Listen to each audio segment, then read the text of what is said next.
Yeah, ladies and gentlemen, people around the world, welcome to the Weekly Beer Show. Aloha, Nate. What's up? Aloha, Travel Man Dan. What's going on? I couldn't see two more howly people in this universe. Isn't that what is we're called, howly? howlies? I don't know what that is. Oh, is that white?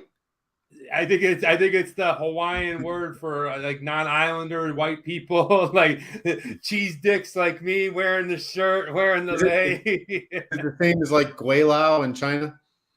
Pretty much, Guido. Hey, welcome, Damien. Ladies and gentlemen, people around the world, welcome to the Weekly Beer Show. This is the Hawaii edition. Oh, yeah, brah. Aloha, Damien. Welcome to the show, guys. Thank you so much for coming back. I'm Travel Man Dan. That is Nate. Aloha.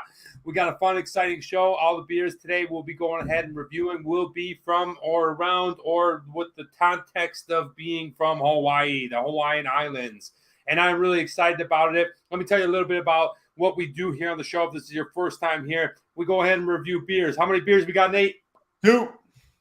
Two beers. We got some delicious ones today. I'm really excited. One of my favorite macro breweries in all of the world. And while we go ahead and review these beers, before we get to the score, before we get to the actual review, we're going to go ahead. We're going to chop it up about whatever comes up, maybe Hawaii talk. We got things like good news, and this one is pretty interesting. We got another segment, everybody's favorite segment called What Would You Rather, where I go ahead and toss up a couple of questions, all based on Hawaii. We're going to close out the show with what are you reading, what are you watching, what are you listening to, and then the quote of the day. It's going to be a fun show. If this is your first time here, thank you so much for stopping by. If you're a returning audience member, thank you again. Nate, tell them what we do.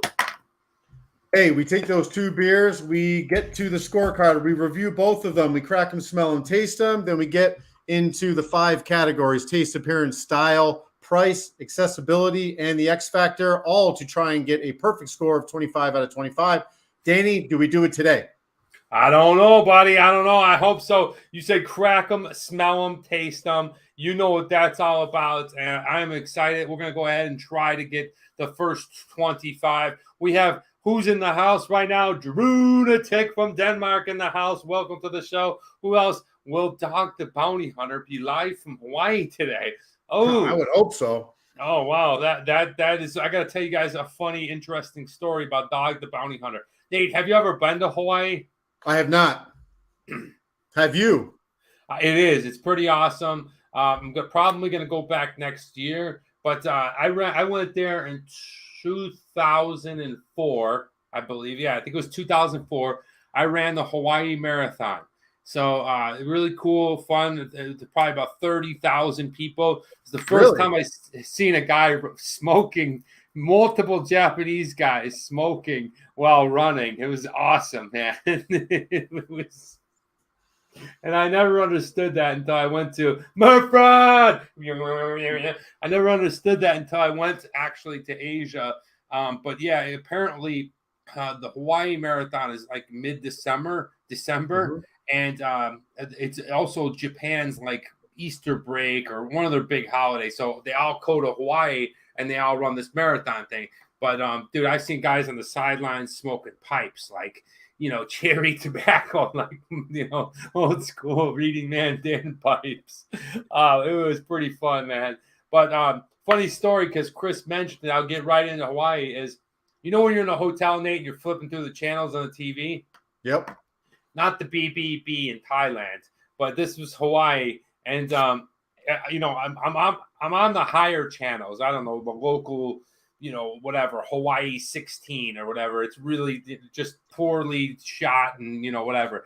And I see this guy, and he's got this, like, blonde, he looked like a wrestler, like blonde hair. It's all spiky, long down the, back as a party. His wife had these, big boobs and everything. I'm like, this guy's interesting. He's chasing down, like, meth heads and crack fiends and all this kind of thing. I'm like, dude, this guy is crazy. And it's like all cheaply done, like Dog the Bounty Hunter. I watched them every night on their local TV around that time. And, hey, I come home, Nate, and like a year or two later, this guy explodes on the scene, man. It was freaking, I love when I see stuff like that because nobody ever, I came back from Hawaii and they're like, how's the run? How's the marathon? I'm like, good. Have you seen this guy, Dog Bounty Hunter? And then people are like, no. I don't know. Always an interesting You story. kind of remind me of Dog the Bounty Hunter in a way. Yeah. Oh, don't you worry, buddy. Wait till later in the show. I'll show you who you remind me of. Well, Nate, man, it's good to see you here. Last week you were away. You were at a beer festival. Why don't you go and tell us a little bit about that? Sure. Yeah. So I went down before, I think during the Oklahoma show or whatever the last show, no, Florida.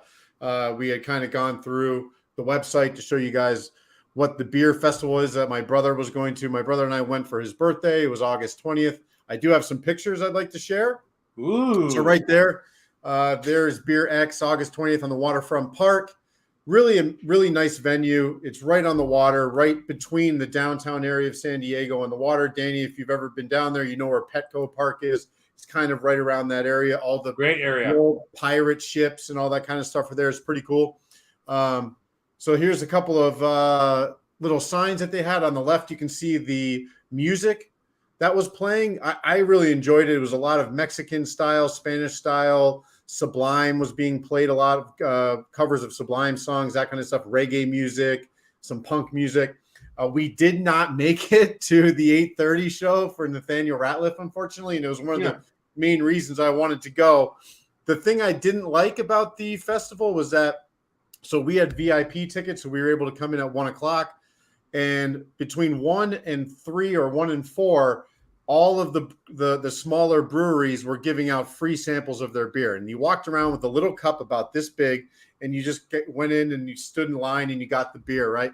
But then when people are doing that, you might have had 10 beers at this point over 3 hours. Then they close all that down and charge you for the next 4 hours, and you got to wait 4 hours to watch Nathaniel Ratliff. So about 4:30, I was like, dude, I don't know if I can be here another 4 hours in the sun, spending $17 a beer for Stone or Ballast Point. So we decided just to take it downtown. But anyway, here's a couple of pictures of what the festival actually looked like. You can see on the left, there's the stage way in the back. And they basically have these little booths set up, 50 or 60 different local brewers from the San Diego market, all trying to tell you, providing different styles of beers. Usually they had 2 or 3. 3 was probably the most in one tent.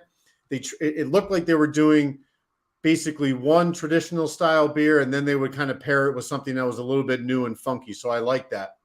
Cool. Here's a couple of more pictures. You can see all the tents there on the left. They're just lined up and they go pretty far. It was a really nice space, a lot of open space. It was a lot of fun. There's my favorite beer of the trip, not just the festival, which is Gillies. Danny, I'm pretty sure, just picked up a 6-pack of this. If you guys are in the Southern California area, actually California area, because they're based out of San Jose, this is probably one of the best beers I've had recently, which is a craft American lager. Fantastic job. They're trying to get their brand out there. We will likely be reviewing that beer on the show. Conversely to that, they have this Ballast Point Watermelon Dorado, which was a free beer we got with our burger, which is part of the VIP package. Little did I know when I cracked it open, Danny, it's a 10% beer, and that's the last thing that I needed at about 2 o'clock in the afternoon in the sun. So Brendan and I tried to share it. It wasn't happening. It was not the right time to be drinking that kind of beer. I would have been popped. But there's it kind of looks like a sour. I forget exactly what it was. It wasn't a sour, Danny. It's a double IPA. Double IPA, yeah, with a watermelon flavor. Yep. And here was one picture just to show you that the first 2 hours when we were there, we could probably walk up and there was 4 or 5 people maybe in line, or you were the first person to get the drink. After 3 o'clock, between 3 and 4:30, they opened up the floodgates for the regular general admission, and this is the kind of line that you got for every single vendor. So there was 30 people deep. It went quick because you're not paying. There's no exchange of money. They're just tapping you 3 or 4 ounces, giving you the cup, and you go. But it did get really busy. It was a great festival. I recommend, if you guys are ever in the San Diego area in the summertime, to check out one of their festivals. They do a great job. It is the craft beer capital of the world. Man, it looks like you had a really good time. I mean, somebody was sunburned. There it is. Somebody came home pretty sunburned. All right, had to pull up that guy. The sunburn isn't really the concern in that picture. Look at how like droopy my eyes are. Like I got back, I was just popped. Dude, you look like the meme going around on Snapchat. Yeah, the sorry crying face or whatever. That's awesome, Nate. That's really cool that you were able to go ahead and experience it. I mean, a lot of those places I like that. That's just how the brewery festival things to roll. So, but I was glad that you were able to check it out. It sucks that you didn't see Nathaniel Radcliffe in the, what are they called? The Night Sweats. The son of a bitch. He sings that song, right? Yeah. Yep, I remember you played that for me at I don't know, we were up in the mountain somewhere and it was hilarious. I was like, oh, you sing really well after that beer. Well, it's time for beer, guys. And today's show is all about Hawaii. So thanks for sharing that with us, Nate. We never really discussed which one, but why not just go to the bottle first? Yeah, let's do it. Let's get right to the bottle, guys. Today's first beer is one of my favorite breweries. We may have, in the early days of this show, when I was doing it in the shack, tried this particular beer. I'm not sure if we did this one. I think we did a variety pack. That's the only reason I say that, but it doesn't matter. We're here to review it again. One of my favorite breweries, beers that we've tried here before, and looking forward to trying this one coming from Kona Brewing Company, the Big Wave Golden Ale. Check that sucker out. That's right. Oh, yeah. Big Wave Golden Ale. Okay. Let me know if you've tried this before, Nate. Have you ever had this one? Yeah, I've had this beer. It's pretty popular. I don't know if this is definitely not a craft beer at this point, right? This is the distribution is all over the country. I don't know how many countries they're in, but this is probably more of a macro than anything else. Yeah. But like I said, I like Kona. Everything that they put out is pretty good. So let's go ahead and got the bottle opener. We haven't used this in a while. Yeah. All right. Let's go ahead and crack it. Smell it. And I'm going to taste it in a minute. But I had that several months ago. How was it, Damien? Yeah. I'm not getting any smell off this thing. It says it's a golden ale, Nate. So I imagine it's going to be pretty light in color. The smell isn't robust coming out of the bottle. I don't smell anything. Yeah, I mean, it's going to be neutral. It's going to be very light, approachable, crisp, I would imagine, out of this bottle, super cold like this. You're not going to get a ton of nose. I get some bread. I get some grass, basically, which is what you're typically getting from a beer like this. Nice. Hey, yo, hee, hi, Joe, hello. Yes, all right, have trolling. Welcome to the show. Let's go ahead and pour this. I'm going to switch up my pour. I'm going to go with what Dave's TV calls a hard pour, but I'm going to go ahead and pour it in faster. I'm not slow pouring. I'll tell you why in a minute. Here we go. I'm going to watch. Whoa, look at that. I like that. That could be trouble, though, my man. That could be trouble. All right. It's very heady. Yeah. All right. Look at that. There you go. Yeah, it's super light in color. You know, it's not so pale. So there's a little bit of tint, a little bit of tan to that, a little bit of brown. Yeah, it looks like how a beer should look like. I don't know. You can kind of see through it. Yeah, you can definitely see through it, but it's not like, how light beers oftentimes are like yellow. Yeah. This got more of an orange tint to it, an amber tint to it. And yeah, we'll see. Nate, the reason I poured it quickly is because I watched this guy from Craft Brews Review, and he had a really good explanation about like how when people pour beers slowly, what happens is, yo, TBR Schmidt, what up? I'm not sure if that's Samantha or Daniel, but if it's both of you, welcome to the show. Thank you. Yeah, this beer is awesome. And we got to get together, guys, and have some beers here in Santa Clarita soon.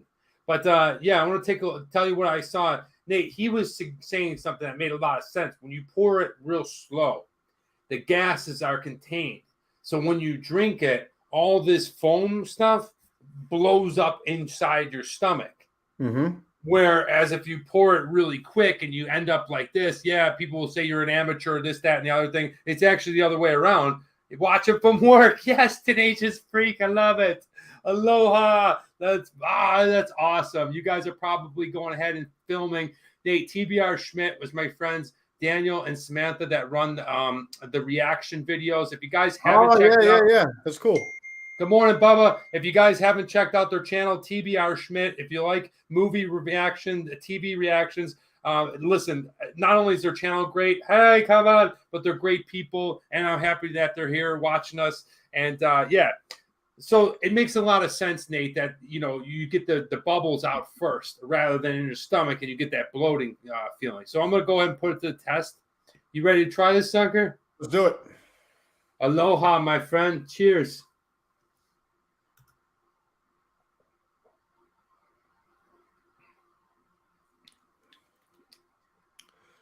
Yeah, it's it. Not what I would. What do you think? Not what I was expecting. That's for sure. Here for a little while. I have an appointment to dispose of some hazardous waste too. You want to dispose of this? Yes, I do. You know what, Nate? This isn't what I was actually here. Kind of takes up. You're more than welcome to. And the Philippines, I love some Pegasus. This beer, I don't know, Nate. I was expecting something different. I haven't had it in a while. It's very, very light. It's very calm. There's not a bit of there's no like snap to it. I like when a beer has a lot of snap to it. Not like a sour, but just has like a little bit of refreshing flavor. It's lighter. It's definitely an ale, so it tastes a little bit like a banana bread. So it's okay. First sip is okay. Yeah, I mean, listen, the blonde ale is by definition supposed to be an approachable, drinkable beer for warm weather. You want to drink it cold. That's what we're getting here. It's not an exceptional beer. It's something I can drink. If I was in Hawaii on a hot day and I was on the beach, I would enjoy this beer. So there's a spot for it. It doesn't have really any body. There's not a lot of character to it. It's kind of just straightforward. And that's what you would expect from a large regional brewery like this. I think on Untapped, they had something like 467,000 check-ins. That tells me that this stuff is everywhere. And for mass distribution like that, they're going to have to cut corners a little bit to keep this stuff on the shelves. So that's what you're getting. It's a fine beer. I'd prefer this to an American macro lager. So there's a bit of an ale, tinge to it, but overall, it's a decent beer. Yeah, that's a good. You had a lot of good points in there, Nate. And like you said, it is macro produced. I got mine at Bevmo from. Hey, shouts out to you, Miguel, my cashier. Okay, Miguel was a nice guy. There's his little survey card. So if you check out the Bevmo in Santa Clarita, shouts out to Miguel. If you can buy any beer at Bevmo, it's probably mass produced. I've had the longboard as well. This is what's it? They said that's their other popular one, the longboard. Yeah, and this is the big Wave Golden Ale. If you're just hopping on, check it out. There it is. Yeah, it's really light. It's, I think, 4.4%, right? Yeah, something like, is that what it is? Yeah, pretty sure. 4. Yeah, so very light, easy drinking summer beer like Damien the Fiend announced earlier. Yeah, it's okay, for what it is. If you were in a pinch and you had a lineup of Miller Lite, Bud Light, I don't know, some 40s, give me this instead. Some 40s. Yeah. You know what it tastes? The weird thing about it to me is just it's how flat it tastes. It is flat. I'm surprised by that. There's nothing on the palate. There's nothing dancing on your palate. It's just kind of, you drink it, it's fine. There's a flavor of beer, but it's not anything that you would be raving about. Yeah.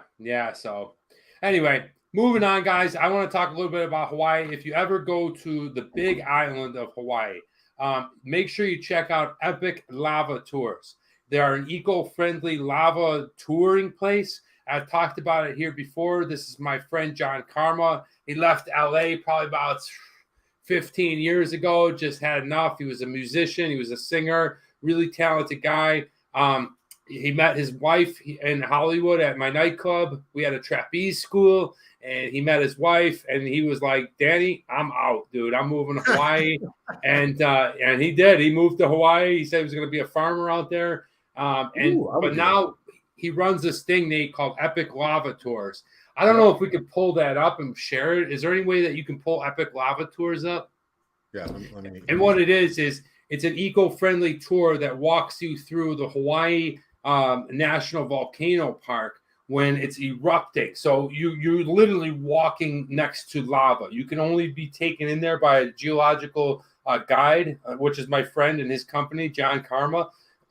Really cool. Epic Lava. Here's his website. I don't know if you remember when all the volcanoes were exploding a few years back. And CNN was putting all those pictures and film and stuff. All those things, if you look at the bottom, it says courtesy of John Karma, which was really kind of cool to see my friend's work and up on there on national TV all around. Really cool place. There he is right there next to the lava. You can see him crouched down. Really easygoing guy. He's definitely a burner, a stoner, whatever you want to call it. So very laid back. But look how beautiful this is. You can walk right next to that molten lava, dude, when it's pouring down the river. And Nate, is that something that interests you? Oh, absolutely. Look at that thing. Who wouldn't want to see that? It probably would make me slightly nervous. Very nervous. Right? Like, because that stuff that's no joke, man. But look how beautiful it is, like the contrast of how gray. And you wouldn't think of Hawaii to be that, obviously it's the volcanic lava and the ash or whatever, but just seeing such a lush place that gray, it looks like Iceland. Yeah, it's just it's like you said, it's slightly nervous because the thing about it makes me nervous is when I used to work at Long John Silver's in the deep fryer, I always wanted to stick my hand in the oil to see what happened. Look at that thing. No, luckily I never did. But same type of principle here. When you're looking at this lava, you just want to stick a leg in there or something. There he is. There's Karma filming that shit. There we go. Oh, can you go back to that picture? Of those two ladies? So that, I believe, I can't tell if that's Jess or not, John's wife, but that's beautiful rainbow. Yeah, that's a pretty cool picture right there, standing on the lava right there. Pretty badass. Before you get there, I think you have to walk through a forest. So, like I said, if you guys are ever in Hawaii on the Big Island, be sure to look up Epic Lava Tours. It's about a half a day or a day adventure tour. Really fun stuff. Tell Karma that you saw him. Travel Man Dan sent you. And if you just can't get there for whatever reason, don't worry. I will be going there hopefully next year to go ahead and film. All right, Nate. Any Hawaii stories for you? I've never been, so no. But I would do that. That's for sure. Yeah, I mean, listen. The thing is we're gonna roll the die later for what are you reading, what are you watching, what are you listening. But I wanted to go ahead and bring up something because I watched it and it's Hawaii related. Do you remember Manti Te'o? Of course, he's a linebacker for Notre Dame. Drafted by the Chargers, maybe. He had that whole catfish kind of scenario. Yeah. If you didn't know what catfishing is, it's like when you meet someone online and they aren't who they say they are.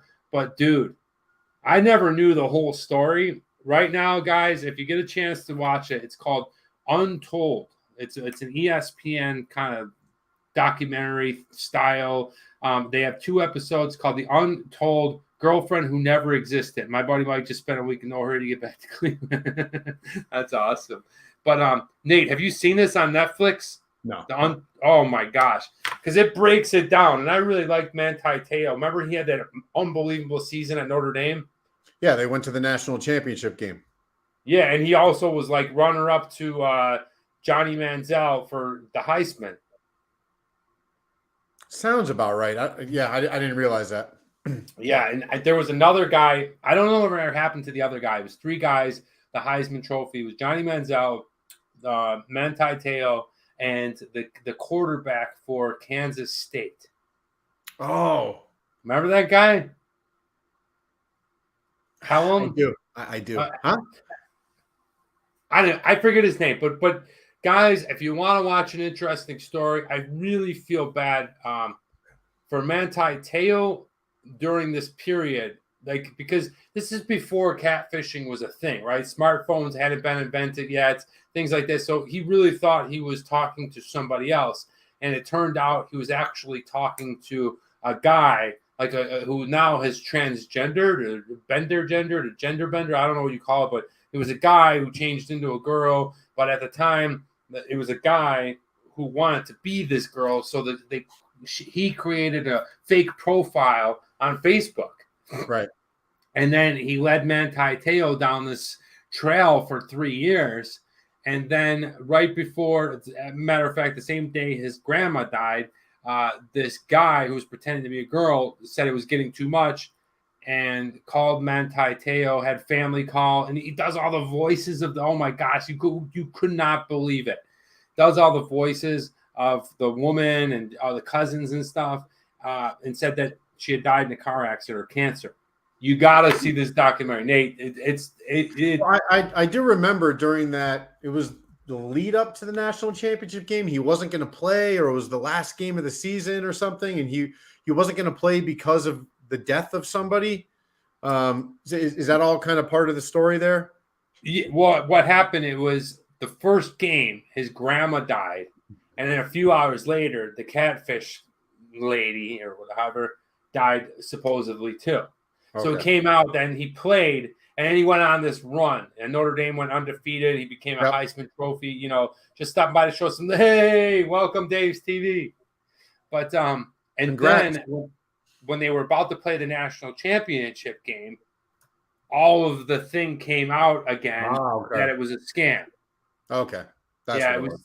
That was a while ago. It's almost 20 years ago. 208.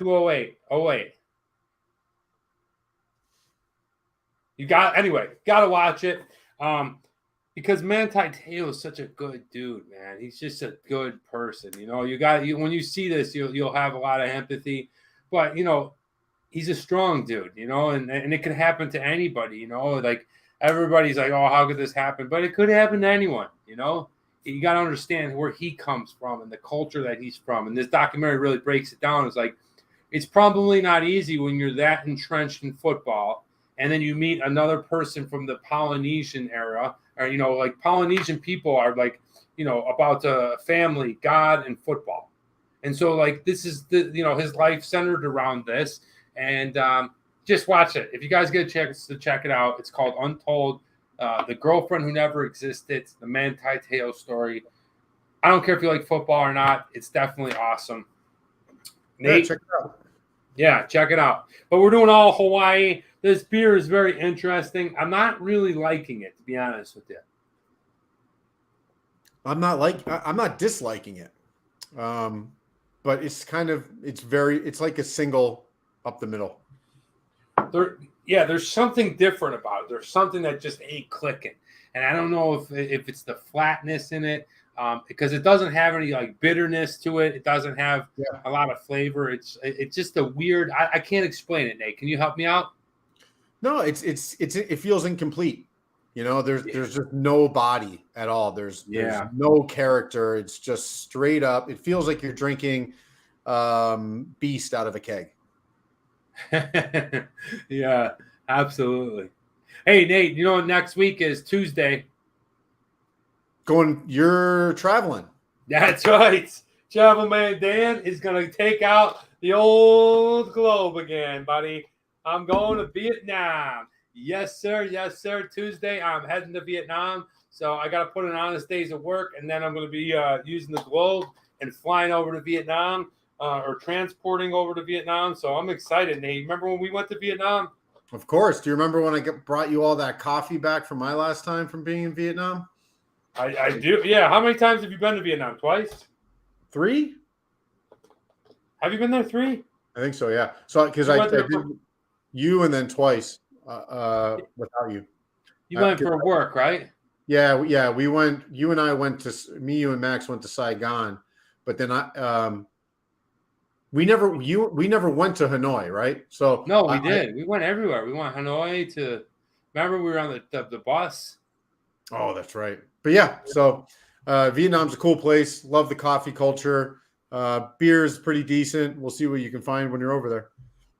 Yeah, we were going to be doing it live. I got to talk to Nate about what the exact time is because, we might have to do your like nighttime here and morning time over there just because of the accommodations. But I'll talk to Nate. Stay tuned. We'll keep you posted on our Twitter, Instagram, YouTube. We'll let you know what time. But next week, I will be checking in live from Vietnam, buddy. Good. I'm pretty excited. But now we're doing Hawaii, and let's go check out the brewery tour, Nate. Can we go on a little brewery tour? You got it. Kona Brewing Company. Yeah, brah. So you guys can check out their credentials here, their website, konabrewing.com. They are on Instagram and Twitter. So where are they located? I'm going to struggle with this name, probably Kailua Kona, Hawaii. As you can see, Hawaii is those little islands, not part of the mainland United States. It is out in the middle of the Pacific Ocean. It is a series of islands. There's 8 islands, and Las Vegas, conveniently enough, is considered the 9th island. There's a large, massive population of Hawaiians in Las Vegas. You can see Kailua Kona is on Danny. I think that's what's referred to as the Big Island. Is that the island of Hawaii? I believe so. Yeah. The Big Island. Yeah. That's the same island where Epic Lava Tours is.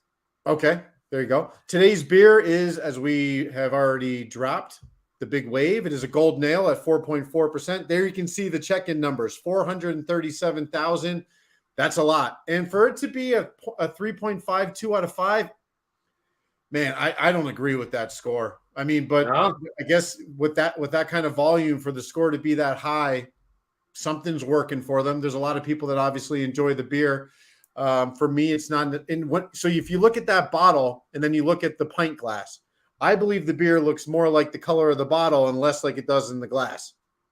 Yeah, it's a shade lighter or two, a couple of shades lighter in the glass. Right. But, it's a picture, so it's not going to be perfect, right? Yeah, just something I thought was interesting. So, I love these. Kona Brewing Company was founded by father and son team Cameron Healy and Spoon Kalsa. I like that name, Spoon.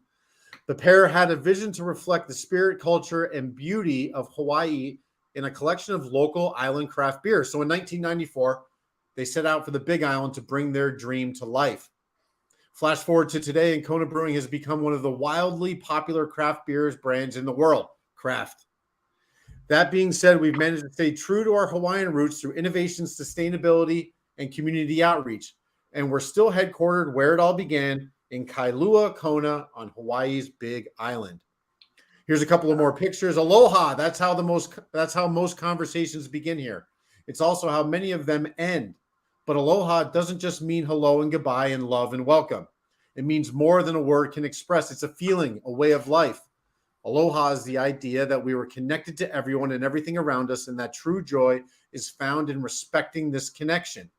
And it's in this aloha spirit that the Kona Brewing Company was founded back in 1994 by the people we mentioned before. They combine their love of Hawaii and its pristine natural beauty with their fondness for delicious local brews. And lucky for us, their dream lives on more than 25 years later. Danny, what do you think about that and the whole idea of connecting to your environment and your island and your people? I think it's a pretty cool foundation for a company. I love it. I love it so much. Rich D. Christina says, "What up? Yes, great beer." Hi, Rich. Welcome to the show. Yeah, man, I love all that stuff. The islands and stuff. I've been there. I've seen the culture. It is fascinating because it's still the United States, but it's so different, and the Hawaiian people are very different. They have this culture, and I'm talking about the true Hawaiian people. It's something that it can't be emulated anywhere in the world. I shouldn't say that. I think like the Samoa and like the Polynesian people, it's just a beautiful culture. I love how they're still into the land and the water and the islands. It's not all resorts. the fancy tiki parties and things like that. It's everyday life, and Kona sums it up pretty good with that statement. I like the beer. I like the company. I feel like they just came on the scene probably about 5 years ago nationally, but wow, what an impact, because their beer is great. Here is their brewery. So the new brewery on the Big Island there. That's really pretty. I mean, that's an inviting looking place. I would definitely like to visit it. Here's a picture of pretty much what I think are their year-round, highly distributed beers that they have. The Big Wave, the Hanalei, which is an island IPA, I would imagine is quite tropical in nature. The Longboard, which is another lager, and the Wailua, a Hefeweizen or wheat beer. Foosball says, always wanted to go. The culture so awesome and colorful. Yeah, it is. It's very colorful. The culture is great. I definitely suggest, if you're not into international travel, if you're American, to go and see Hawaii. And if you're not from the United States, definitely go see Hawaii. It's a beautiful place. Here's another picture. I believe this is their original brewery. So the one that we saw before was their new one. I like that. Look at that growler shack. It looked to me like I like that style. It looks more what I would expect something from Hawaii. It looks more island to me than the other one. It looks way more contemporary in nature. But I like the look of this. And of course, I pulled it right off the website. I'd like to show the website in a little bit, Danny, if you'd like, before we close out. But that's kind of what I see there. That's what I think of when I think of a Hawaiian beer. Yeah, and these guys do a great job. I'm not sure if they're actors or if they turn into actors, but they do a great job.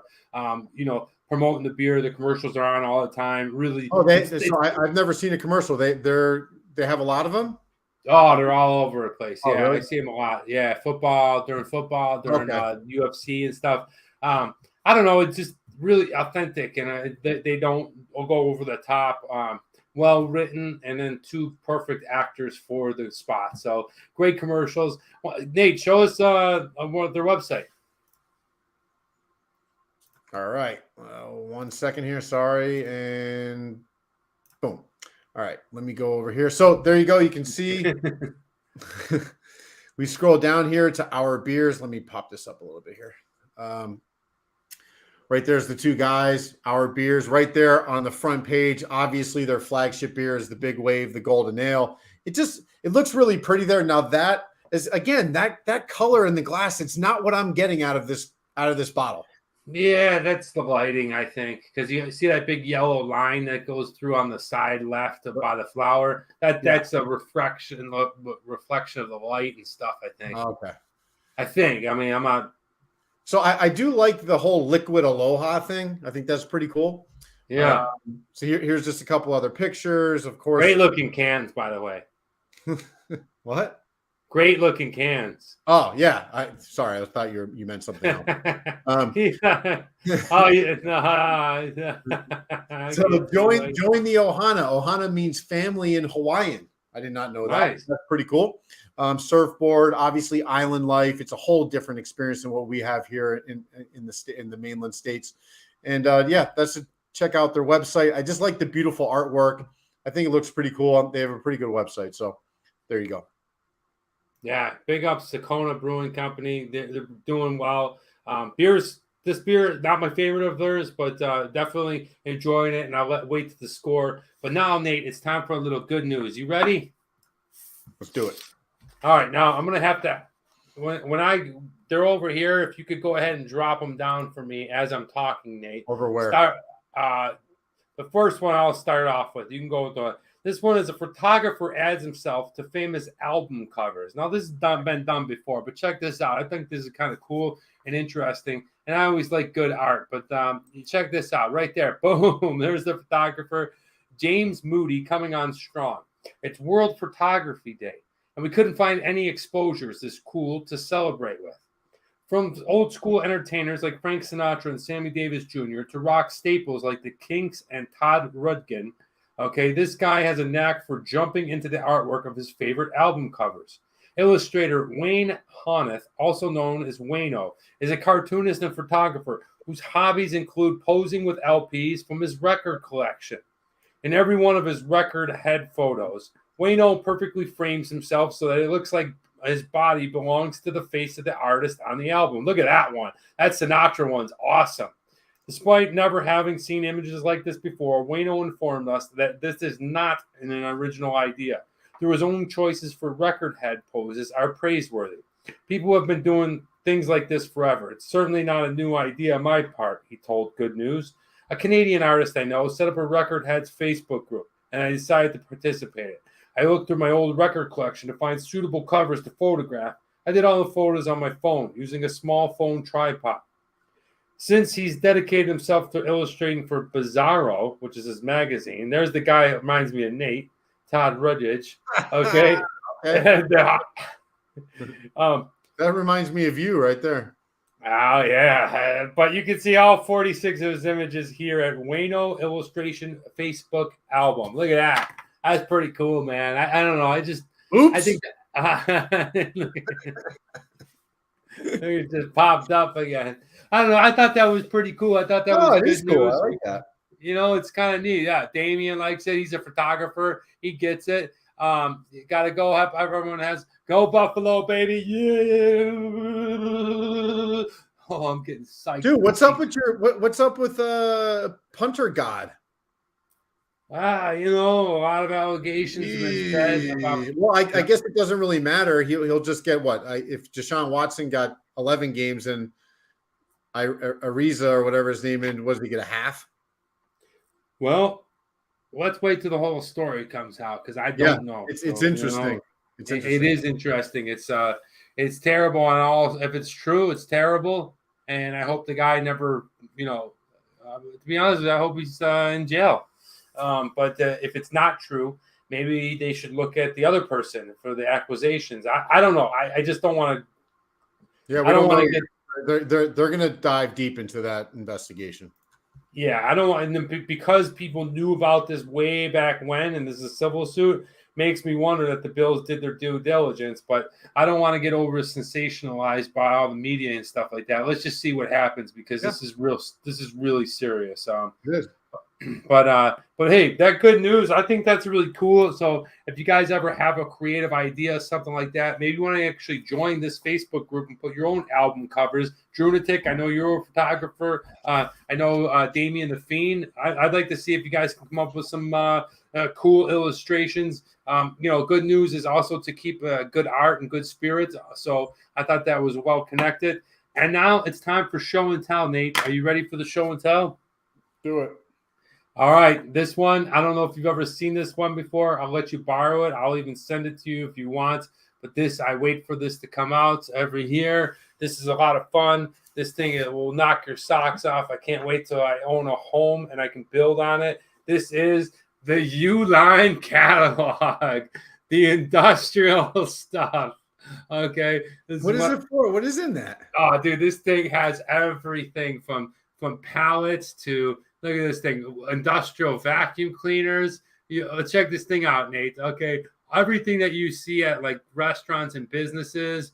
Oh, look at that. Oh, yeah. You want to move some stuff around. You want shelving, Nate, some serious racks. Look at that. Oh, serious racks. Again, with the racks. Look at these tables. That's shop tables for you, pal. You want to get a couple of shop tables going on? Look at that industrial fans, bro. Okay. It's just really great. This is today's catalog. U-Line boxes, sliders, zip bags, badge holders, self-padded mailers. I think I used to have, when I was, you mentioned this company earlier today before the show started, WB Mason. I'm pretty sure that we had that catalog. Oh, yeah. That's exact. If you ever were at a job, the job got this. I mean, look at this. This thing is beautiful, dude. Look at this economy work table. Dude, how would you like to just Oh, it looks okay. Dude, are you kidding? It makes me want to make. What are you going to do with that thing? Economy work table. I'm going to set up a meatball station and I'm going to make meatballs. Oh, dude, look at this thing. Workbenches, small electric heaters, gas cans. Look at this. This has got everything. With the cans. Look at poly pegboards. You want to set up your shop? Okay. Poly pegboards. Gotcha. Okay. The U-Line catalog is filled with interesting stuff. All right, platform scales, cut-resistant gloves. I mean, it's just look at this. Even if now, I don't know what you're doing at home. Maybe Baba 7700 would, but maybe you need a mobile eye wash station. Okay, a mobile eye wash station. The Uline catalog, guys. So much fun. Cannot wait to have my own home one day. I am gonna just buy everything industrial. All right. Hey, I mean, that's the stuff that will last, right? Stuff that will last, especially in a home, because even the industrial stuff gets burnt out at like a restaurant, especially. But at a home, you're not using it so much. But hey, Nate, this is what we're drinking. It is the Big Wave Golden Ale from Kona Brewing. Whoa. Oh, here we go. Drunatic, Danny, last week I showed you my green photo made after I saw a type O negative cover photo. I don't know what that means. Oh, that's awesome. I loved it. And thank you so much, Drunatic, for sending this over. Wait, let's go ahead and whack this down and give it a score. What do you say, eh? Let's do it.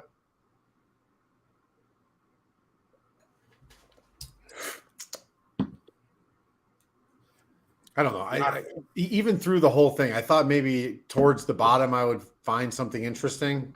Super light, but light in a different way. Like there are some light beers that are crispy and they're nice. Yeah, we're gonna, and Danny, I do have some slides to kind of show the difference between a golden ale and what the next beer's style is. They're very, very close, but one's a lager and one is an ale, so we can go through that between the two. Oh, okay, cool. Well, let's go ahead and score it, and then we'll introduce the beer, and then go ahead and look at that slide. The Big Wave Golden Ale on taste. Look, I thought it was good. It was nice. It's got an ale taste to it, but nothing exceptional. I thought it was very flat. It was very flavorless, okay? There wasn't a lot of things going on it. As a matter of fact, there wasn't anything going on it. And unfortunately, I hate to say this, but I'm going to give it a score of a 2.5. Yeah, I'm going to go with 2.0. I agree with everything you just said. It's kind of flat in terms of excitability when you're drinking it. There's nothing going on there. There's nothing dancing on the palate. I'm not picking up any hoppiness at all. Not that you would expect in a golden ale, but you would want something to balance the malt. I don't even get malt. I just kind of get like carbonated water that has is reminiscent of a beer. So for me, it's a 2.0. Yeah. All right, we're going to price. It was $10.99 with $1 off, so $9.99 divided by 6. How much is that, Nate? $1.30 or something. I don't know. Yeah, let's just double check this because I want to make sure. Exactly how I would describe that beer, says Damien. Damien, you are a smart person. Yes, Damien is very smart. It's $1.65. Look, that's a good price. I think that's a really good price. $1.65 for the beer. The sad thing is, it's not that good of a beer, but it is a beer. So I'm not going to strike him for that. I think that's a great price. And on price, I'm going to give him a score of a 4.5. You can buy a beer for $1.65. I'm taking it. Damn, not for me. I'm going to go because especially at the ABV and what I'm getting, I don't know. I think there's way more beers that are out there that are better for the price range. I got to do 2.0 again. Wow.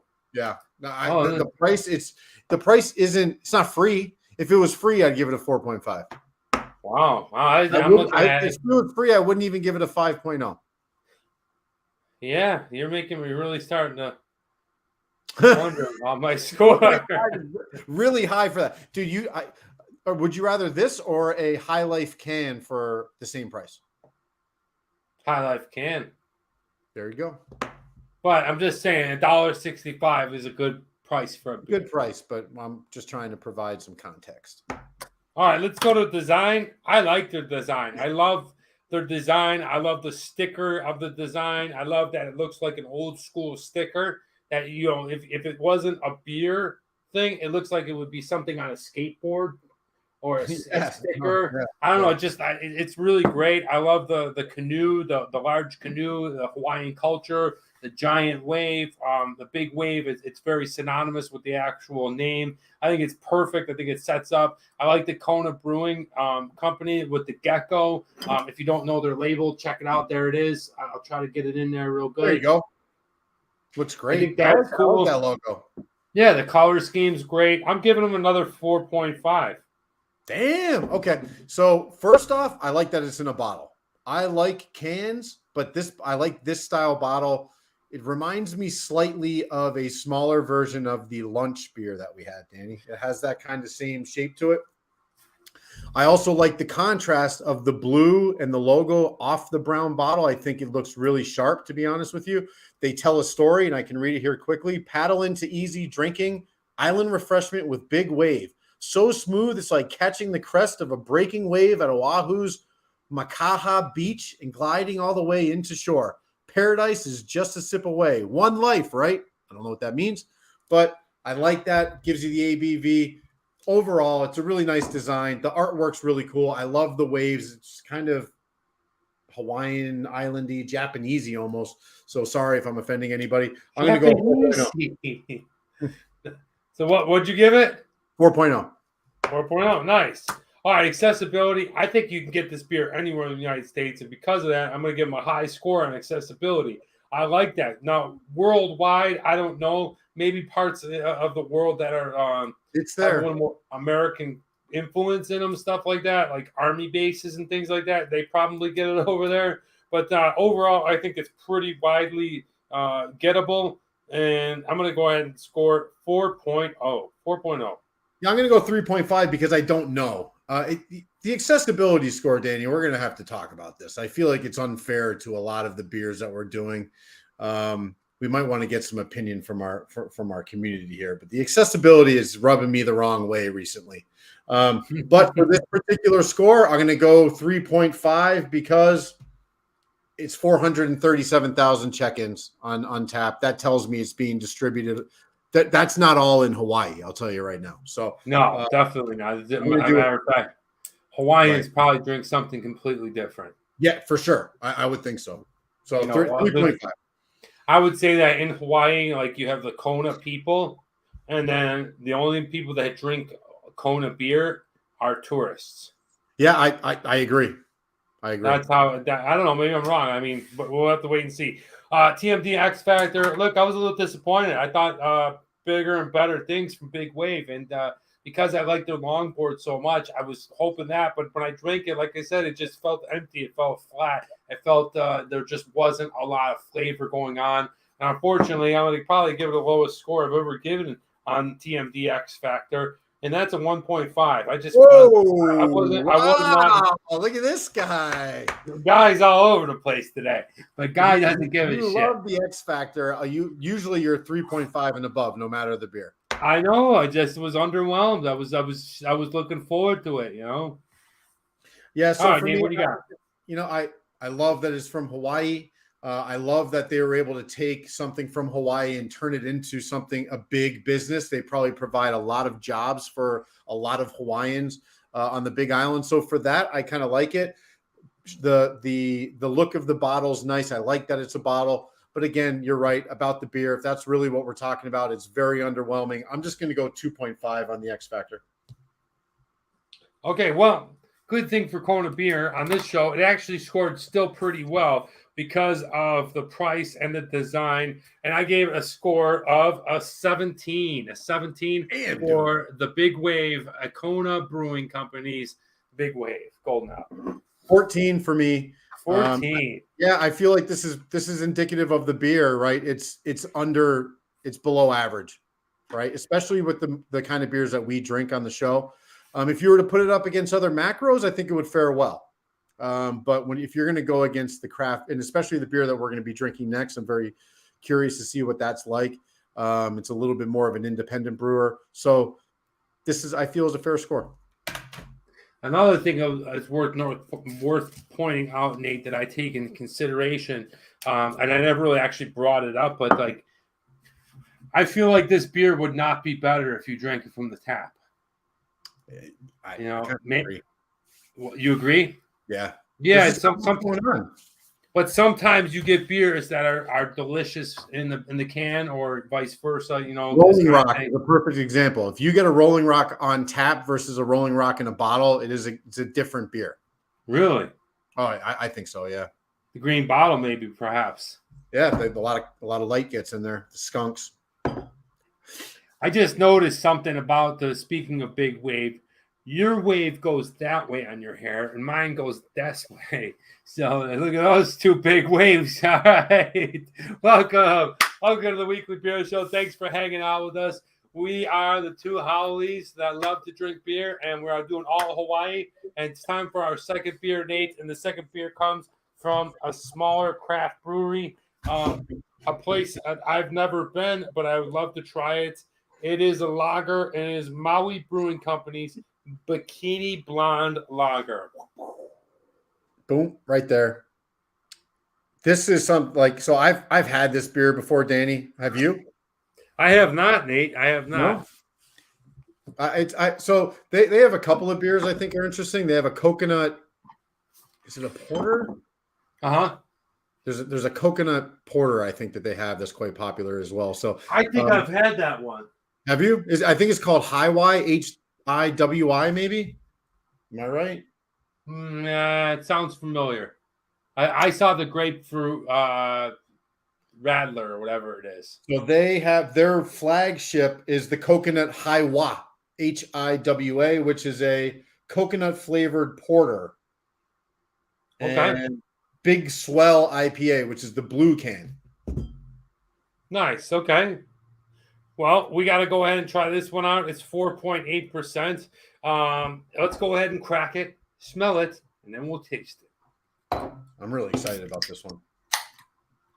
Because I haven't had it since, I've kind of gotten into this game of reviewing. So after you kind of get through the process of reviewing so many beers and tasting so many different ones, I think your opinion changes on things, right? Like your idea of what a beer is 2 years ago can be very, very different from today. Absolutely. Absolutely. And I'd say not even so much as a beer reviewer, but you're more of a show celebrity. You're more of a personality, a show personality. So sometimes, you might doctor up the words a little. Dude, now I'm getting something in the nose. Are you? I'm getting a lager taste. I'm gonna go ahead and give it a hard pour. Let's see what it looks like. I like the hard pour thing. Let me watch. Very watery. Where is my other? No, here. Oh yeah. Oh yeah. Give me some, baby. That right there is looking good. Hold on 1 second here, Danny. All right. Very clear. Like another light, like 1 or 2 shades lighter than the previous beer. Now, the previous beer was a golden ale. So it was gold, but it wasn't ale. This is a lager. It's very light. See through. The carbonation is easy. Not as much head going on this one. Yeah. Yes, yeah. I got a decent amount. So, and the interesting thing about this battle that we got going in Hawaii is that these two beers, right, the style of beers are very similar and complementary to each other, even though the process is completely different. So you've got and we can go. Do you want me to go through the slides here quickly, Danny? Well, first let's take a sip, and then I would like you to go through the slides. So cheers, my man. Cheers. Ding. Second beer is from Maui Brewing Company, the Bikini Blonde. Way different. Way different, man. Yeah, there's a lot going on there. That's got some flavor to it. That's got some bite to it. It's got some, it doesn't exactly taste like your lager, but it tastes like an average beer, but better. It's really delicious. In my point of view, the first sip, really nice thing. Yeah, I mean, listen, I think Helles, right? Helles, which is the type of beer this is. This is Bikini Blonde Lager, which is a Helles style lager. That means pale or bright, and that's what you get here. Right here is a very bright lager, very approachable, very crisp, very clean. But like I was mentioning before, we haven't gone to the variety of beers and the differences in beers in quite a while, so I thought it would be a good time to do it. Nice. Here you go is the varieties of beer. Danny, can you tell me where both beers are on this example? Well, I mean, the golden ale that we did before, I'm going to say that it is probably to the left, the darker circle. Yep. And the lager so it's the Belgian category going up. Oh, okay. I see how they're in there. All right. So Belgium. Yeah. Okay. And so the one that we're drinking right now, I think, is right in the middle. It's a mixed style. It's on the right. It's on the right under European lager. Bach. It's a Bach. Oh, it's a Bach. Yeah. So you can see the Helles Bach, right? Right. So this is and we'll go through the slides here. But if you guys all remember the different styles of beers, you have two different categories. You have your ale and your lager. So here's a couple of slides to demonstrate that again. Your ales are your pale ales, your IPAs, porter, stouts, sours, wheats. Your lagers are going to be way more basic, way more approachable. That's why all the macro beers are standard this way. It's lagers, pilsners, and Bachs, right? So on the left-hand side, the lager, the Bach is in the middle of that left little graph.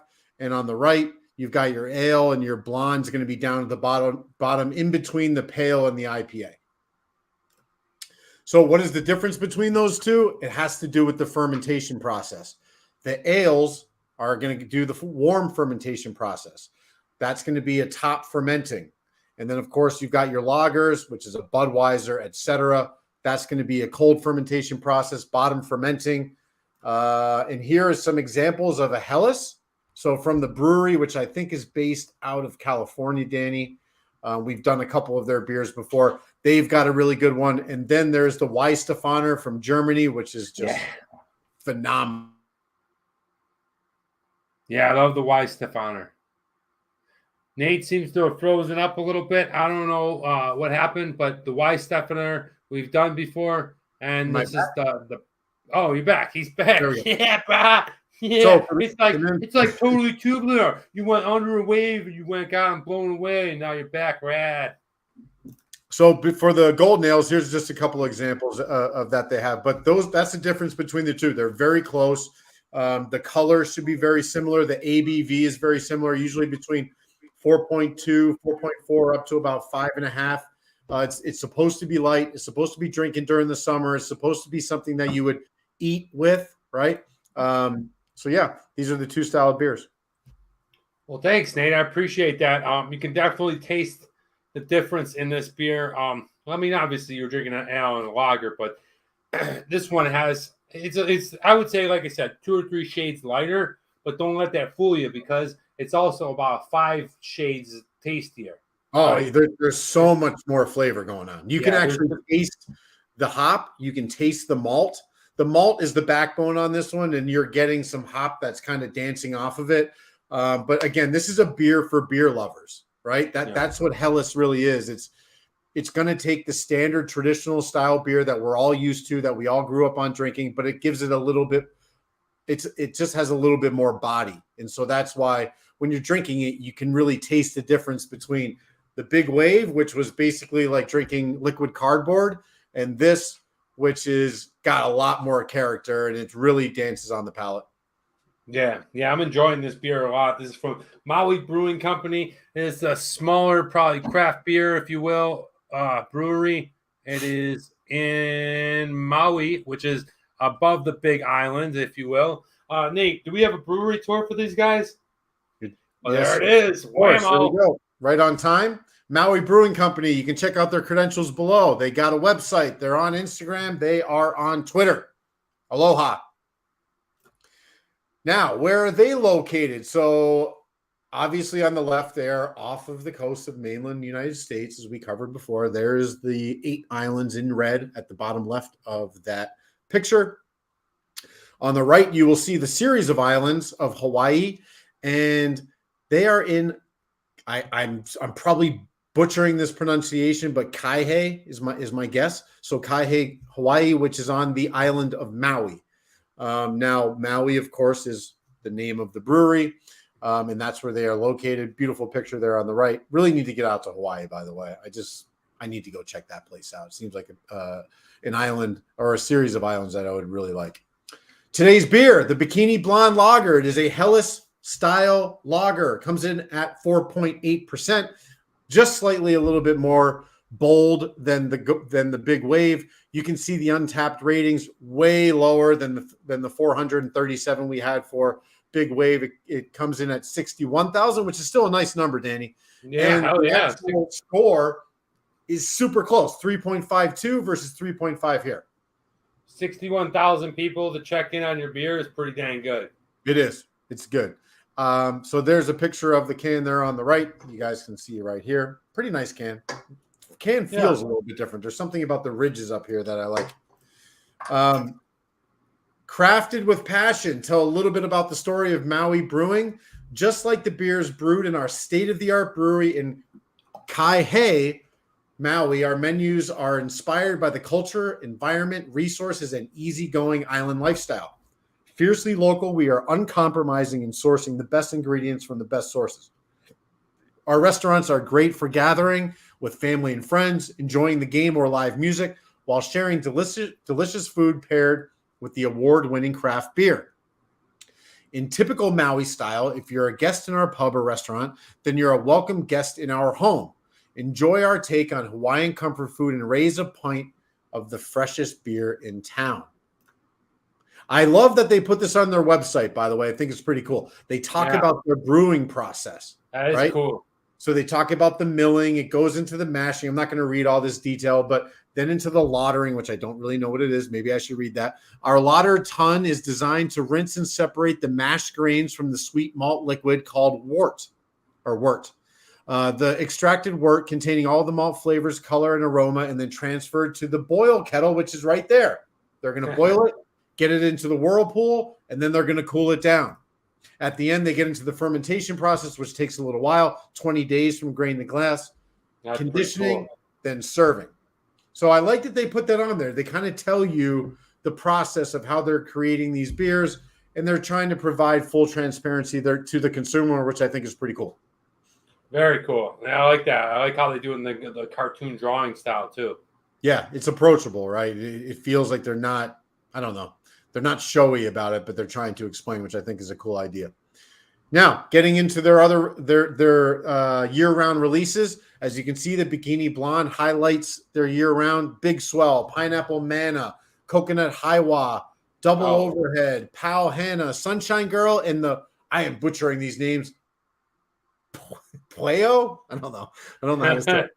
But as you can see, they're all kind of traditional style beers, Danny. They're not going super heavy into the haze craze. There's not a lot of sours. There's not a lot of like imperial stouts or anything like that. Clean, crisp style beers, which I kind of like. One thing I really like about is the way that their cans are designed. It's pretty much in uniform to their brand, but each little half or quarter circle is the tribal. And each one is different, and I think the specificity on the particular specificity. I don't know what I'm trying to see. Specificity. What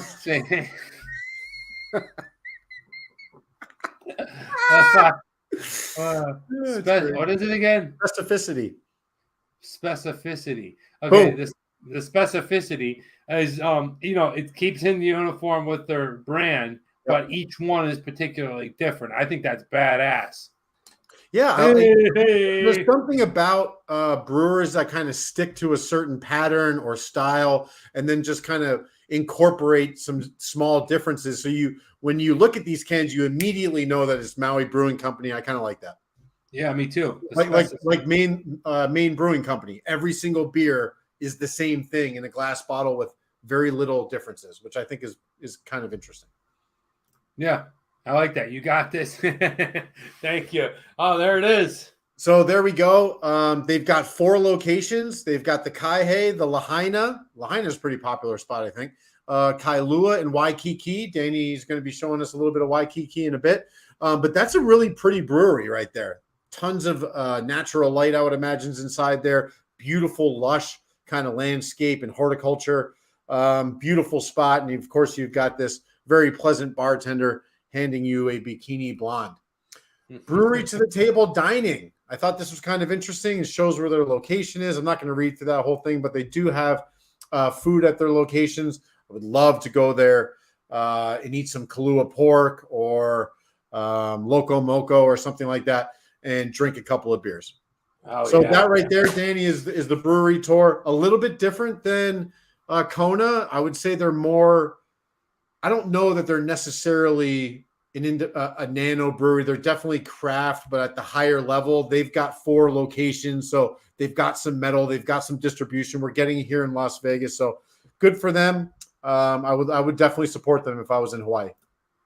Yeah, absolutely, Nate. I'm with you on that. That place, it looks awesome. Each one look good. Love the can style. This is what we're drinking. If you're just hopping on right now, that is Maui Brewing Company. We just went on the tour. Okay, got to wait to there we go. Maui Brewing Company, the Bikini Blonde. Okay, Nate, it's time for a little bit of What Would You Rather. You ready for the Hawaii edition? What would you rather? Aloha, brah. Yeah. All right, where would you rather go, guys? I'm going to give you a ticket. You can go to one of these 2 places. There's no right or wrong answer. You can let me know down in the comments right now, or you can wait till after the show and let me know in the comments afterwards. That always helps. So be sure to go ahead and hit that like button if you're watching now. But here we go, guys. Let's go to What Would You Rather Hawaii style.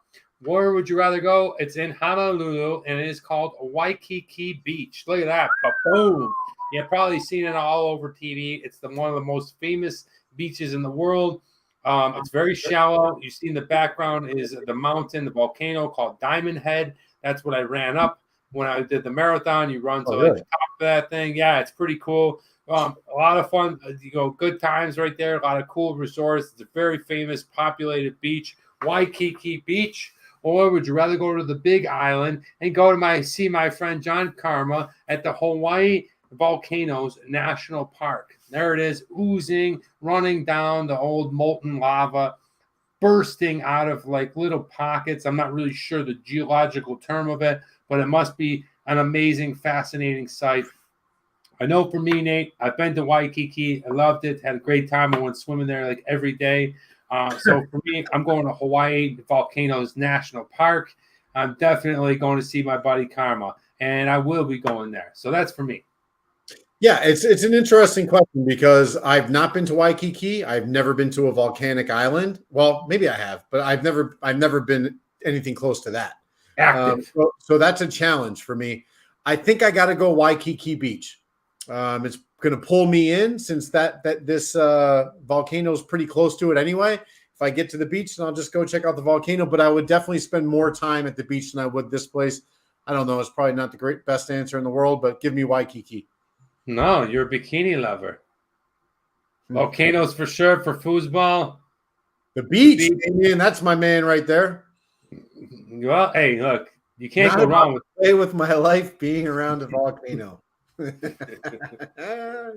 answer. You never know. Something pops out. It looks like it's the Earth is farting there. No, you fart juices? I don't know. Do you? No, you said it looked like a fart. I didn't say it's basically it's gas, isn't it? I mean, dude, that is not gas. That's like liquid. And that's what I'm saying. Sorry, a shart. All right, if you're farting liquid, go see a doctor, bro. All right, moving on, guys. Not a bad choice. Can't go wrong. Waikiki's awesome. Here's the next one. I don't know if you know who these 2 athletes are. Most of you probably won't unless you follow MMA. But are you going to go with the legendary BJ Penn? That's right. And his shirt is not even joking. He's running for governor of Hawaii. So he had an illustrious career in the early 2000s. He came back and tried a couple of fights. He got, he was a little out of shape and stuff. Had some troubles off the field, out of the ring. But amazing guy inside the octagon.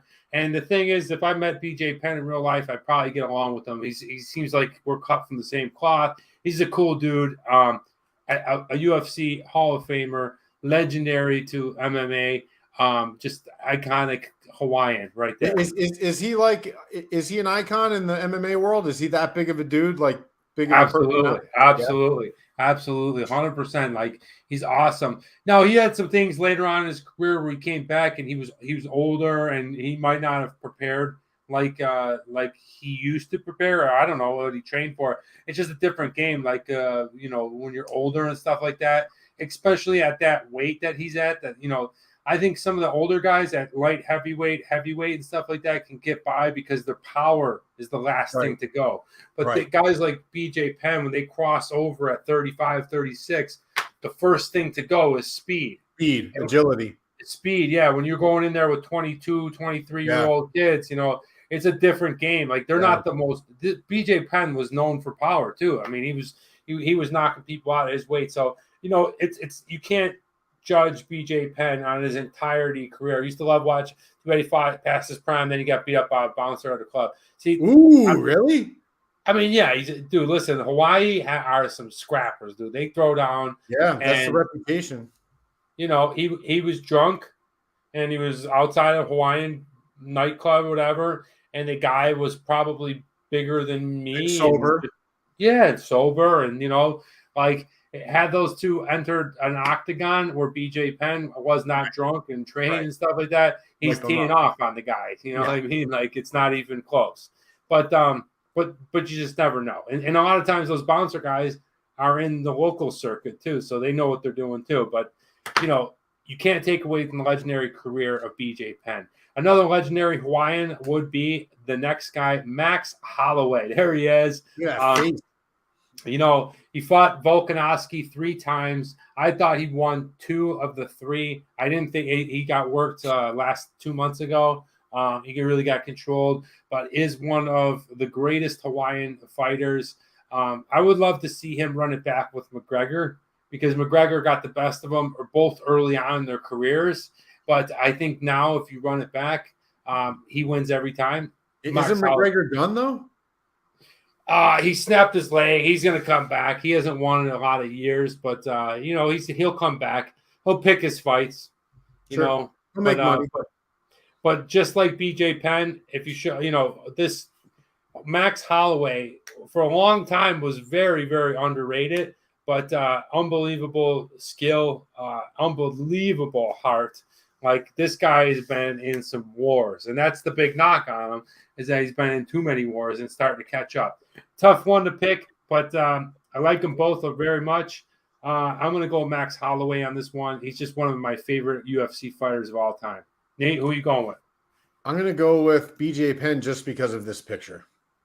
I don't know what it is. He looks like, I don't know, in a character from Kung Fu Panda, maybe.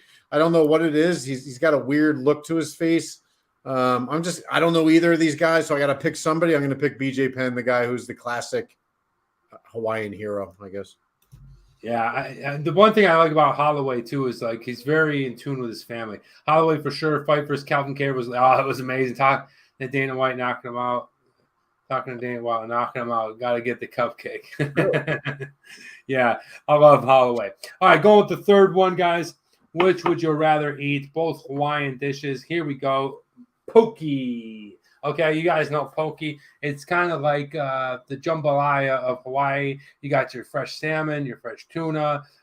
Actually, one of the things that I love the most, Nate, is the salmon scoop. Look at that. Ooh, with the imitation crab. I don't know why, but creamy.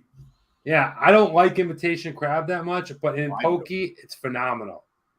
Yeah, so if you ever get a chance, the best probably surimi you can buy is if you go to Whole Foods, Danny. It's $3.95 for a pound of it in this beautiful package, flaked. You do that with a little bit of mayo. You make your own little seafood kind of imitation crab salad. It's all fish. It's very clean, very healthy. What's it called? Lionel? Surimi is the name for imitation crab. Surimi. Surimi. Oh. So if you try it at Whole Foods, it's phenomenal. But that right there, that picture, that's beautiful fish. Yeah. I think so. That tuna looks phenomenal. Because this looks like a Nate dish, but this looks like a Danny dish. I'm into the colors and the pizzazz. But anyway, or would you prefer this one? Loco Moco. Okay, you got rice, you got a burger in there, gravy with some egg, and if the egg's done right, the egg is done like a style when you crack the yolk. Now the yolk mix is in there. I mean, that one's got mushrooms on it. La-ti-da. That one, I love poke. I'm probably going to eat it for dinner today. But if I can find a good Loco Moco, man, I'm taking that. So I'm going with Loco Moco. Man, let me go back here quick. He's going off the photos. Think about all the times you've eaten the poke. I go Loco, says to have trolling. Nice. So, yeah, I love both of them. I'm definitely going to go poke. I don't think there's really any competition in between the two. You get raw fish compared to slathered diner style egg with gravy and a burger. Definitely give me that. Slathered. I want the pokey. But Okay. this picture right here looks really good. That's a nice looking Loco Moco. Man, that is a nice looking one. All right, moving on to the next one. Which one would you prefer to play in sports? Okay, I'm talking about the Big Kahuna. Oh, no, I'm talking about the Big Kahuna. Iron Man. Iron Man is notorious in Hawaii. I actually worked with Richard Anderson. Shout out to you, Rich. It was ran Iron Man and Ryan Taylor, my buddy in Vegas. Yeah.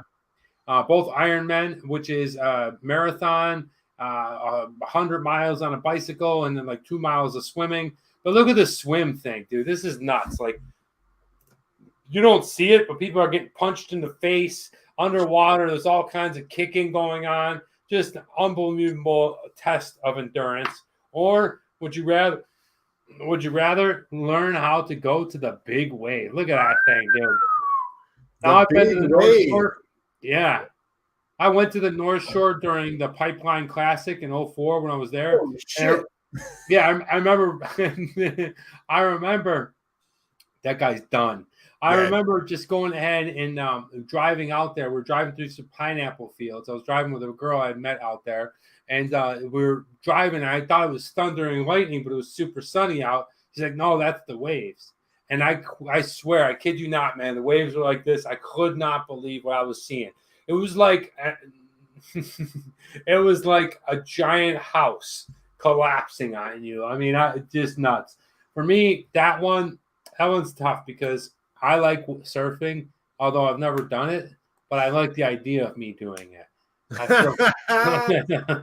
I feel cool, but I'm not cool that way. I don't got the gusto or the nuts to do it. I like endurance sports. I love running. Swimming's okay. Bicycling, yeah. I'm gonna go with the Ironman. Yeah, I'm definitely doing the wave, dude. Are you kidding me? If I could achieve either of those things, I would rather be a surfer. Yeah, I'd rather be in that. What do they call it? Half pipe. I'd rather be in that thing. I get it. I'm gonna start with a half marathon. We're gonna move to a marathon and then possibly an Ironman. But we'll see if the old hinge hangs up. But the next one is gonna be. It's not a gross one, but it's a hurt one. It's one that could be quite painful. Nate's gonna run to the bathroom. I'm gonna wait for him. But we're gonna definitely try to at least accomplish a marathon again with the old knee being the way it is. It's starting to heal pretty good. Tomorrow's running day. I will put in. Looks like a 4-mile clip, so excited about that. And just waiting for Nate to come back to start the last one. But the last one is not gross; it's more painful. So whether or not you can make it through this one, I don't know. Which one would you prefer? Hope you guys are having a good time. This is the Hawaii show. So next week we'll be in Vietnam going live. Now the time might be opposite. We might be going Saturday evening because in Vietnam it might be easier for me to do Vietnam in the morning rather than at night because of the hotel situation. I just don't know if I'm going to have that kind of availability at night to be talking like I am. We'll get to it. Let's go to question number 5. Which would you rather, Nate? You have to be awake, wide awake when they give you no sedation. You get a colonoscopy. Okay? So they're going in, dude. They're going in. Now, typically, you have some type. Oh, damn. I'm really starting to worry about your ass. You're shooting liquid. You're shooting liquid and peering inside. But some type of sedation is sometimes even you're knocked out. Would you prefer a colonoscopy completely awake? You're going in an hour, or they have to fill a cavity with no Novocaine. Oh, fuck. No, that one's tough, man. I went for a deep cleaning yesterday on my teeth, and holy shit, I asked him to numb me up and really, and I still hit a nerve every once in a while or a sound, but I can't imagine anything going in when you're feeling the whole way. I'm gonna have to try to find a way to get through it. I'm gonna have to go with. see. Well, you got to go there. That's disgusting. Mine just went right in. You're going like this. Surfs up. No comments. Cavity easy. Damien, I'm going with you. I'm going with the cavity. We're gonna have to get through it. Nate, which one are you doing? There's no debate here. It's the cavity.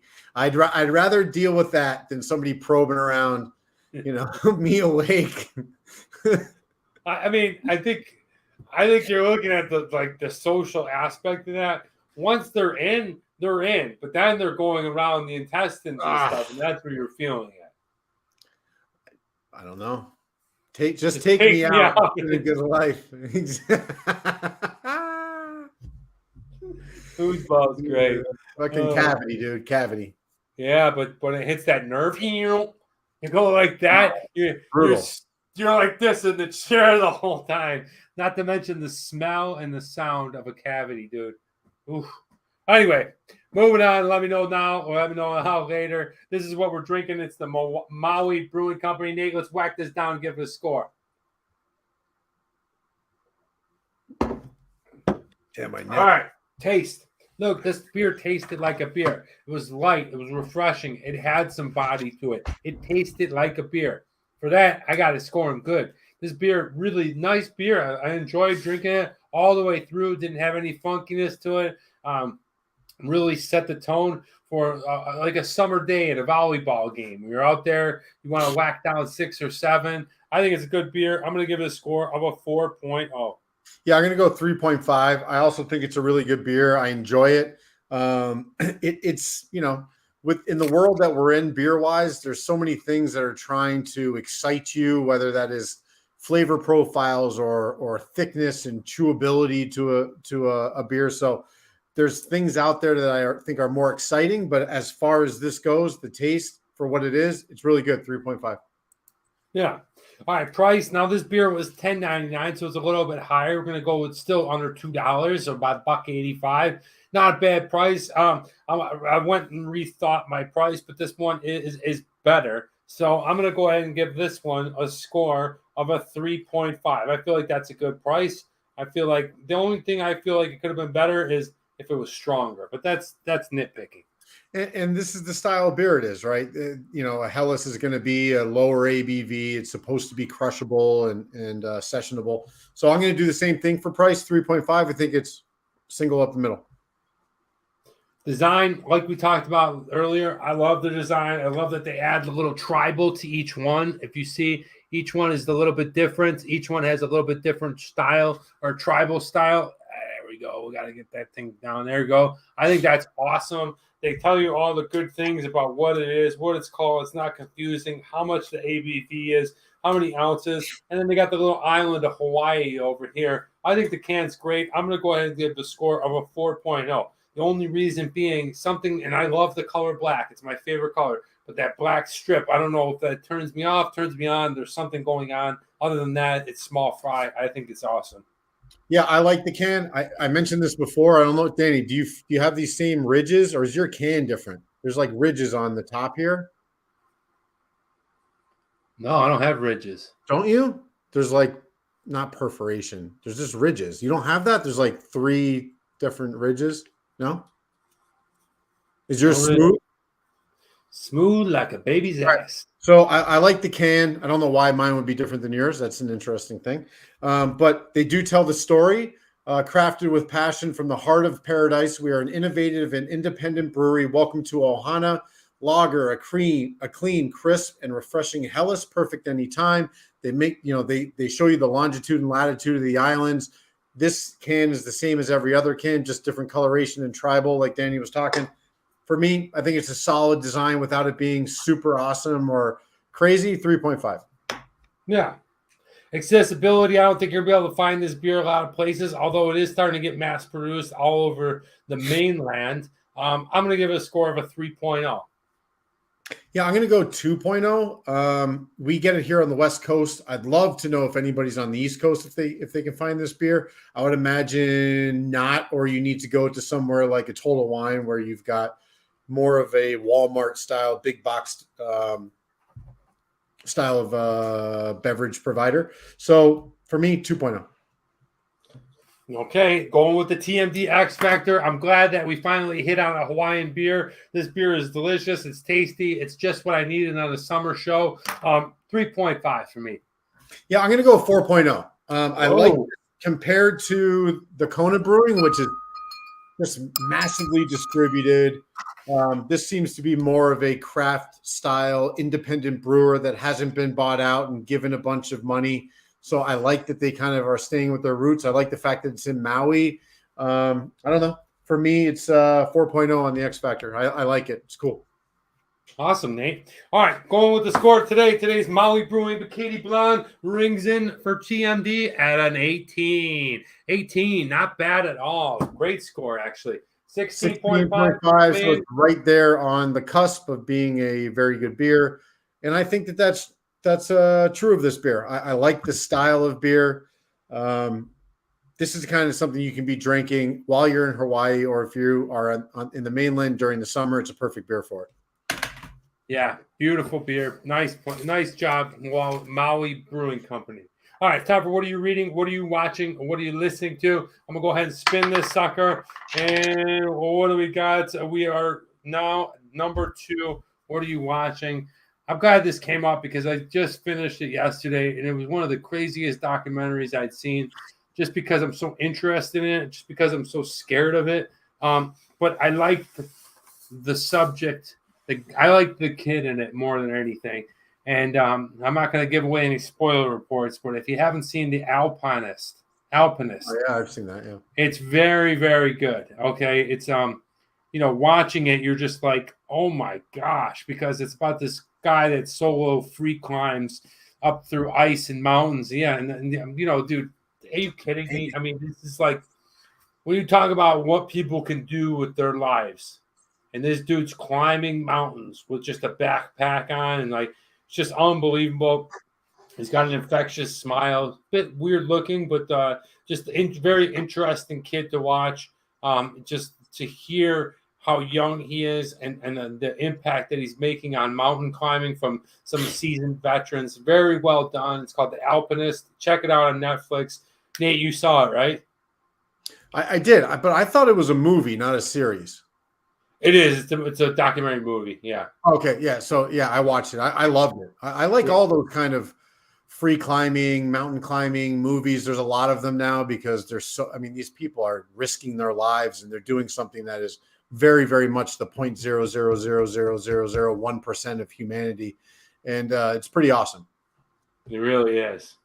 What'd you roll, my man? Also rolled a 2. I am right now getting myself into Danny. So, I'm a big Philadelphia sports fan, mostly Eagles, Phillies, maybe some Sixers, really not the Flyers. I'm not that into hockey, but I'm adding another sport to my interest, and that is Formula One. Really into Formula One. They have a documentary that started back in basically a reality TV series on Netflix that started back in 2017. I started watching that. I just finished season 2. Man, Formula One is awesome. I can't believe it's taken me this long to actually get into it. Way better than NASCAR. Just an awesome kind of docu-series that they're doing. And the actual sport itself is just so intriguing to me. The places that they go around the world, the drivers, everything it takes to make this thing work in continuity, to have a successful team. I don't know. I love it. Danny, if you haven't tried it, check it out. Formula One's pretty badass. Cool, man. Yeah, that's awesome. I'm glad to hear that you're getting into it, dude. I'll have to check that documentary out and let us know what your favorite sport is, if it's Formula One or if you enjoy climbing mountains. But hey, Nate, that's pretty much going to do it. I want to wrap it up with the quote of the day. And this quote really resonates with me, obviously, with me being Travel Man Dan, and especially now on a few days from traveling over to a new country, so like Singapore and Vietnam. I want to go ahead and say, listen, I don't know where this quote comes from. It's unanimous. I don't know, but it says this: Travel is an investment in yourself. And that's exactly what it is. When you travel, you're investing in yourself. Yes, you spend money and stuff like that, but you become so rich and you come out of this thing with like so much different wealth and perspective. When you see another part of the world, it's just it can rejuvenate you. It can define who you are in a lot of sense. I don't think people truly change. They're always going to be who they are, but definitely they can make a pivot and kind of change directions, if you will, after seeing another place, a culture, a way of doing things. It's such an investment in yourself because oftentimes, we're stuck in the drudgery of waking up and doing the same thing. And yeah, we're doing different things, and our life is probably pretty good, and all that, this and that other thing. But the travel is what brings you that investment and happiness. Okay, you could be comfortable, but happiness is different. I love this quote. I'm going to think about it as I'm flying over there. I'll see you guys next week. Nate, thank you so much for a great show. Aloha, brother. Yeah, brah. All right. What was that? You gave it a half-ass. Give it a whole anchor. Give him a double. Give him a triple with all the fingers out. Aloha. All right. So whatever you got. Awesome show, Nate. Do you have anything in closing to say? Nope. You hit the nail on the head. See everybody next week. That's right, baby. Next week, we'll keep you posted about what the actual time is. Right now, it's the standard 10 o'clock Pacific Standard Time. I'll let you know if things change via social media. Stay tuned for that. Thank you so much for watching. Thank you, Damien. Thank you, Junatic. Thank you, Have Trolling. Have a great day, great week. Awesome. Nate, aloha, my friend. Aloha. And remember, it's a big world out there. Make sure you see every bit of it. Bye, guys. Bye-bye. Vietnam.